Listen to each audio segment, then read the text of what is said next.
नमस्कार सांग माने आशा करुँची आपण मैंने बहुत भलरे थिबे। आज आम जाना चित्तालागी अमावास्या विषय रे। चित्तालागी अमावास्या आम ओडिशार एक प्रमुख पर्व जहाँ श्रावण मासर अमावास्या दिन पालन करा जाए। एही दिन रे श्री जगन्नाथंकर मुंडरे सुना चिट्टा माने सुनार अलंकार लगा जाए जहाँ को चित्ता लागिबा बोली कुहा जाए। एही चित्ता गुड़िक रथयात्रा पूर्व स्नान पूर्णिमा बेले हटा जाए थाए एवं एही दिन रे पुनर्बार लगाए।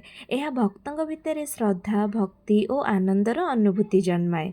एही दिनटी को धान विजयी पर्व भावरे मध्य देखा जाए जेउथिरे कृषक माने नुआ धान विजयी करिथांती और शुभारंभ पई पूजा करंती। एही परि भाबे देखिबाकू गले चित्तालागी अमावास्या श्री जगन्नाथंकर बलभद्रंकर एवं माता सुभद्रांकर श्री विग्रह को शुभ चिन्ह दे सजाइबा और कृषि आरंभ पई एक पवित्र दिन अटे। एही दिन रे आम ओडिया घर मानकरे अरुआ चाउल एवं नड़िया रे प्रस्तुत होइथाय चितौ पिठा जार स्वाद बहुत ही भल थाए एवं एहाकू कृषक मानकू गेंडा क्षति न पहुँचाइबा पई बिलरे मध्य गेंडा मानकू खाइबाकू दिया जाउथाय।